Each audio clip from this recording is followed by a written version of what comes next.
Hi ಗೆಳೆಯರಿ, ಎಲ್ಲರಿಗೂ ನಮಸ್ಕಾರ. ನನ್ನ ಹತ್ರ ಕೆಲವರು ಕೇಳ್ತಾ ಇದ್ದಾರೆ, ಏನಂತ ಕೇಳಿದ್ರೆ, ನೀವು ಎಲ್ಲಿ ಕೆಲಸ ಮಾಡ್ತಾ ಇರೋದು ಅಂತ ಕೇಳ್ತಾ ಇದ್ದಾರೆ.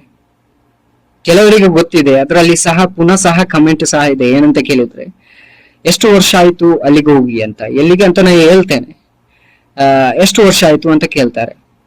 ಸಂಪೂರ್ಣವಾಗಿ ನನ್ನ ಜರ್ನಿ, ನಾನು ಇರುವಂತಹದ್ದು ಸೌದಿ ಅರೇಬಿಯಾದಲ್ಲಿ. ನನ್ನ ಹುಟ್ಟೂರು ಮಂಗಳೂರು, ಅದರಲ್ಲಿ ಕಸ್ಬಾ ಬೆಂಗ್ರೆ ಎನ್ನುವಂತಹ ಒಂದು ಊರಿನಲ್ಲಿ ನನ್ನ ಹುಟ್ಟೂರು. ಅಲ್ಲಿ ಬೆಳೆದು ಅಲ್ಲೇ ಕಲಿತು ಒಂದು 2015ರಲ್ಲಿ ನಾನು ಒಂದು ಜರ್ನಿ ಮಾಡ್ತೇನೆ. ಅದು ಸೌದಿ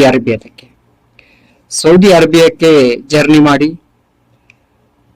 ಅಲ್ಲಿಂದ ಇಲ್ಲಿ ತನಕ 2024ರಲ್ಲಿ ಇದ್ದೇವೆ ನಾವು. ಇಲ್ಲಿ ತನಕ ನಾನು ಸೌದಿ ಅರೇಬಿಯಾದಲ್ಲಿ ಇದ್ದೇನೆ. ನಾನು ಕೆಲಸ ಮಾಡ್ತಾ ಇರುವಂತದ್ದು, ಮೊದಲು ಒಂದು ಹೌಸ್ ಡ್ರೈವರ್ ಆಗಿ ಕೆಲಸ ಮಾಡಿದ್ದೆ. ಆ ನಂತರ ಅದು ಸರಿಯಾಗ್ಲಿಲ್ಲ. ಆ ನಂತರ ನಾನು ಒಂದು ಹೋಟೆಲ್ಗೆ ಅಥವಾ ಲಾಡ್ಜ್ ಎನ್ನುವ, ನಮ್ಮ ಊರಿನ ಭಾಷೆಯಲ್ಲಿ ಲಾಡ್ಜ್ ಅಲ್ಲಿ ನಾನು ಕೆಲಸ ಮಾಡ್ತಾ ಇದ್ದೆ. ಅಲ್ಲಿ ಒಂದು 8-9 ವರ್ಷದ ಕೆಲಸ ಅಲ್ಲೇ ಇತ್ತು. ಜೀವನ ಅನ್ನೋದು ಎಲ್ಲರಿಗೂ ಕಷ್ಟ ಬರುವಂತಹ, ಸುಖ ಕಷ್ಟ ಎಲ್ಲ ಇರುವಂತಹ, ತುಂಬಾ ಕಷ್ಟದಲ್ಲಿ ಜೀವನ ಮಾಡಿ ಒಳ್ಳೆಯ ರೀತಿಯಲ್ಲಿ ಸಂಪಾದನೆ ಮಾಡಿ ಅಥವಾ ಕೆಲಸ ಮಾಡಿ ಇಷ್ಟರವರೆಗಿದ್ದೇನೆ.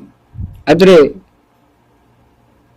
ನಾನು ಇರುವಂತಹದ್ದು ಈಗ ಸೌದಿ ಅರೇಬಿಯಾದ ಅಬಾ ಎನ್ನುವಂತಹ ಒಂದು ಪ್ರದೇಶದಲ್ಲಿ. ಮೊದಲು 8 ವರ್ಷ ಇದ್ದೆ ನಾನು. ಅದು ರಿಯಾದಿನಲ್ಲಿ ಸಂಪೂರ್ಣವಾಗಿ 8 ವರ್ಷನೇ ಇದ್ದೆ ಅಲ್ಲಿ. ಆ ನಂತರ ನಾನು ಈಗ ಹಬಾ ಎನ್ನುವಂತಹ ಒಂದು ಊರಿಗೆ ಬಂದು 1 ವರ್ಷ ಆಯ್ತು. ಈ 1 ವರ್ಷದಲ್ಲಿ ಅಬಾ ಎನ್ನುವಂತಹ ಸೌದಿ ಅರೇಬಿಯಾದ ಅಬಾ ಎನ್ನುವಂತಹ ಸ್ಥಳದಲ್ಲಿ ನಾನಿದ್ದೇನೆ. ನನ್ನ ವಿಡಿಯೋ ನೀವು ನೋಡಿ ಸಪೋರ್ಟ್ ಮಾಡಿ, ಲೈಕ್ ಮಾಡಿ, ಶೇರ್ ಮಾಡಿ. ದಯವಿಟ್ಟು ನಮ್ಮಂತಹ ಕನ್ನಡದ ಯೂಟ್ಯೂಬರ್ಸ್ ಗಳಿಗೆ ಸಪೋರ್ಟ್ ಮಾಡಿ. ಜೈ ಹಿಂದ್, ಜೈ ಕರ್ನಾಟಕ, ನಮಸ್ಕಾರ. ಈ 1 ವರ್ಷದಲ್ಲಿ ಅಬಾ ಎನ್ನುವಂತಹ ಸೌದಿ ಅರೇಬಿಯಾದ ಅಬಾ ಎನ್ನುವಂತಹ ಸ್ಥಳದಲ್ಲಿ ನಾನಿದ್ದೇನೆ. ನನ್ನ ವಿಡಿಯೋ ನೀವು ನೋಡಿ ಸಪೋರ್ಟ್ ಮಾಡಿ, ಲೈಕ್ ಮಾಡಿ, ಶೇರ್ ಮಾಡಿ. ದಯವಿಟ್ಟು ನಮ್ಮಂತಹ ಕನ್ನಡದ ಯೂಟ್ಯೂಬರ್ಸ್ ಗಳಿಗೆ ಸಪೋರ್ಟ್ ಮಾಡಿ. ಜೈ ಹಿಂದ್, ಜೈ ಕರ್ನಾಟಕ, ನಮಸ್ಕಾರ.